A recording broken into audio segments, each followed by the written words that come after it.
जय Shivray sir. मित्रांनो, आपण तुम्हाला जसं सकाळी जो काही क्लिप दिली आहे त्या कंपनीच्या जे काही आमचे मित्र आहेत त्यांना मी बोलवून घेतलेलं आहे. आता मित्रच म्हणावं लागेल, कारण की एवढ्या पाण्यामध्ये त्यांचं पीक टिकून राहिलंय आणि माझं नुकसान जर वाचत असेल तर मित्रांनो बघा, 1 महिन्यापासून आमच्या घनसावंगीमध्ये या प्लॉटमध्ये पूर्णपणे पाणी होतंय.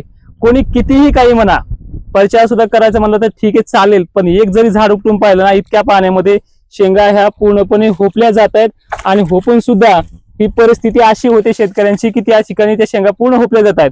आणि एक चॅलेंज असं आहे, तुम्ही कुठल्याही पण शेंगा तोडून बघायचे, याच्या दाणे वगैरे सगळे टपूर राहतात. आणि यांनी एक चॅलेंज पण दिलेलं आहे मला की इतका पाऊस पडतो, याला कर वगैरे अजून 10 दिवस पण येत नाही, 10 म्हणण्यापेक्षा 15 दिवस पण येत नाहीये. म्हणजे एवढी परिस्थिती आहे. आता त्यांनी त्यांच्या हातामध्ये असलेला बोर्ड लपवलाय, पण मी तो लपवत नाही, कारण की जगासमोर ज्या चांगल्या गोष्टी त्या उघड आल्याच पाहिजे. साहेब, ते तुम्हाला नाव कंपनीचं आपल्याला माझ्या व्हिडिओमध्ये ते दिसलंच पाहिजे. श्री विघ्न म्हणून आहे, रिसर्च म्हणून सोयाबीन बियाणं म्हणून आहे, प्रथमेश तिचं नाव आहे. आता जे काय बोलायचं याच्याबद्दल मी तर तुम्हाला बोललोय, कारण की मी हे जे काही असतील महाराष्ट्रामध्ये अजून सुद्धा कोणते बियाणं वगैरे पैसे देऊन किंवा आमच्या सारख्यांना हाताखाली देऊन ज्या काही बियाणं पुढे आणलं जाते ना, त्यापेक्षा जे काही बियाणं चांगल्या व्हरायटीज आहेत त्या देखील मी मोफत का होईना त्या पुढे आणण्याचा प्रयत्न करेन. आणि एवढ्या पाण्यामध्ये सुद्धा हे पीक जर तग धरत असेल महिना हे पण शेतकऱ्यांपर्यंत पोहोचलं पाहिजे. आता याबद्दल मी जेवढं मला अनुभव होता तेवढं मी मोठ्याने बोललोय, द्वेषाने देखील बोललेलो आहे, पण याच्या माध्यमातून सर काही ना काही तुम्हाला सांगतीलच. सर नमस्कार. नमस्कार. आज आता आपण इथं बघतोय मित्रांनो की चला, मी मागे पण माझे व्हिडिओ टाकले, मी सांगितलंय की असा प्लॉट आहे तसा प्लॉट आहे, पण आजच्या व्हिडिओ मध्ये आपण बघू शकतो की पाणी किती आहे. आणि सर पाणी चालूच आहे. आणि किती दिवसापासून पाणी चालू आहे? हा आमचा घनसावंगी पट्टा, तुम्हाला माहिती मराठवाड्याला मी ओला दुष्काळ सांगितलेला आहे, सरळ आता झालेला आहे. आणि मुद्दाम मी पहिले माझ्या या सोयाबीनचे फोटो दाखवायचे लोकांना, नाव पण नाही सांगायचं. नाही तुमचा मी तुम्हाला विषय केला होता की मी खरं होईपर्यंत तुमचं नाव मी उघड करणार नाहीये. आणि विषय असा सुद्धा आहे मित्रांनो की जोपर्यंत मला अनुभव येत नाहीये तोपर्यंत मी कंपनीच्या नावाचा प्रचार हा करतच नाहीये. आणि विषय असा, तो हा प्रचार नाही, ह्या रियालिटी आहे. आता तुमच्यासमोर एक झाड उपटून दाखवलंय, त्या झाडाच्या मुळ्या सुद्धा एवढी मी खात्री का देतोय का त्या मुळ्या सुद्धा सडल्या नाही 1.5 महिन्या पाण्यामध्ये असून सुद्धा. आणि शेंगाचा विषय आहे, लोक 2-4 झाडं दाखवतील तुम्हाला, आणि 2-4 झाडाचा गुच्छ जर पाहायचा असेल तर ह्या 2-3 झाडाचा गुच्छ देखील पहा. 200 ते 300 ह्या 2 बियाण्याच्या झाडाचं अंतर हे बियाण्याचं आहे. एक सुद्धा असं बियाणं नाही यायचं. मी एवढं का उल्हासाने सांगतोय, कारण की ह्या गोष्टी तुमच्यापर्यंत पोहोचल्या पाहिजे.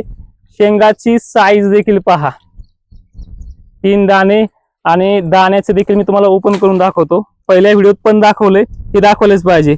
आता तुमच्या शेतामध्ये अवंतर जातीसाठी एवढे ठोकर दाणे कुठल्या शेंगाचे निघत नाहीयेत. आणि शेंगांची साईज पण मला दाखवायला अत्यंत बरं वाटायला लागले, त्यामुळे ते पण दाखवतो तुम्हाला. हे हातावर दाखवा, त्यांना हातावरती हे बघा, माझं हे बोट आहे आणि बोटामध्ये बघा हे सोयाबीनच्या शेंगा. म्हणजे अशी परिस्थिती आहे. सरांनाच देखील बोलू द्या, ज्यांना आपण त्या लांबून बोलून. आपण इथं उभा आहोत, इथं पाणी आहे, तरी हे झाड हिरवं नाही हिरवं आहे. समजा साधारण तरी आपण विचार केला तर 8 दिवसापासून पाणी असेल या ठिकाणी. 8 नाही, याच्यामध्ये 45 दिवस पूर्ण झाले, कारण की जवळ एक तळ दिसतंय बघा, त्या तळ्याला पन्नी नाहीये, त्याचा सारखा पुरवठा इथे होते. आणि आमचं हे शेत वरच्या शेतापेक्षा खुद्द आहे, शेतकऱ्यांना या गोष्टी सारांश माहिती आहे.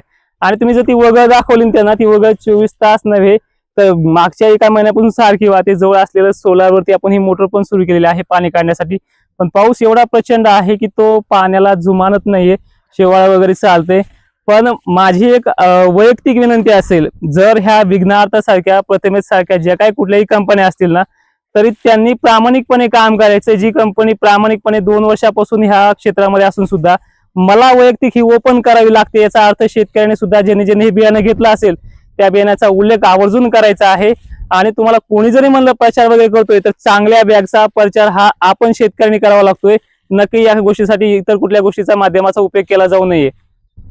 धन्यवाद सर. आता मी 1-2 प्रश्न विचारतो. आता याची लागवड साधारण कधीची आहे? ही लागवड जवळपास 15 जूनच्या आसपासची आहे. 15 जून आहे ही.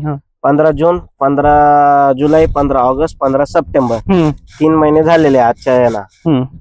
साधारण ही व्हरायटी जी आहे आपली 100 ते 105 दिवसाची व्हरायटी आहे. आता आपण बघतोय की मॅच्युरिटी स्टेज मध्ये आलेली आहे. आता जर पाऊस नसता तर जवळपास मॅच्युअर झालीच असते. नक्कीच ॲव्हरेज भरपूर आलं असतं. आणि जे काही तुम्ही मला सांगितलं होतं हा. की मी येतच नाही, कितीही काय होत्या खळ्यापर्यंत येतच नाही, मला तुम्हाला मुद्दाम ह्या गोष्टी दाखवणं गरजेचं होतं. खरं तर काय आता पाण्यामध्ये आमच्या भागात तुम्ही बघितलाय, मागाशी एक मी व्हिडिओ दिलाय तुमच्याकडे पाठवलाय, तो व्हिडिओ मध्ये इतर जाती होत्या ज्याचा आम्ही बोबाटा खूप करायचो की खूप चांगल्या आल्या, 150 शेंगा 200 शेंगा, पण त्यातल्या 60-70% शेंगा ह्या पूर्णपणे होपून गेल्यात. पण कमाल ही वाटते, मला तर वाटतंय तुम्ही इथे शेतात येऊन जर पाहिलं ना, माझ्या एकही शेंग होपलेली दिसत नाहीये, दाणे सुद्धा टपोरे आहेत. आणि खरी गंमत येणार आहे खळ्यामध्ये सुद्धा. त्यावेळेस अवांतर ज्या बॅग आम्ही पेरल्यात त्या बॅगची टक्केवारी किती, दाणे किती आहेत, काय आहेत आणि साईज वगैरे काय आहे, तर खूप छान आहे. पण सर एक गोष्टीची मी माफी पण मागतोय, तुम्ही दिलंय त्याची मी किंमत केली नाही आणि चिबड्या रानात ते मुद्दामून पेरलंय, कारण की मी तुम्हाला बोललो होतं की याची मी परीक्षा घेणार आहे आणि दुसऱ्या वेळेस याला मी चांगल्या जमिनीमध्ये सुद्धा हे करणार आहे. पण एक पात्र नक्की आहे, सगळ्या शेतकऱ्यांना सारख्या जमिनी येत नाही, त्यांसाठी ही व्हरायटी जबरदस्त आहे. वैयक्तिक तर माझा रिक्वायरमेंट आहे तोडकर पॅटर्न मध्ये सिलेक्शन जे आहे ते आजच देणं आहे, कारण की अजून 10-12 दिवस सुद्धा पाऊस उघडत नाही, तोपर्यंत सुद्धा याला काही होत नाहीये म्हणल्याच्या नंतर आपण सिलेक्शन केलेलं आहे. आणि अजूनही याची एक चाचणी बाकी आहे, ती म्हणजे खळ्यामधली, ती झाल्याच्या नंतर ही आपण मार्केटला याचा ओपन देखील फ्री मध्ये प्रचार देखील करणार आहोत. जय शिवराय, धन्यवाद.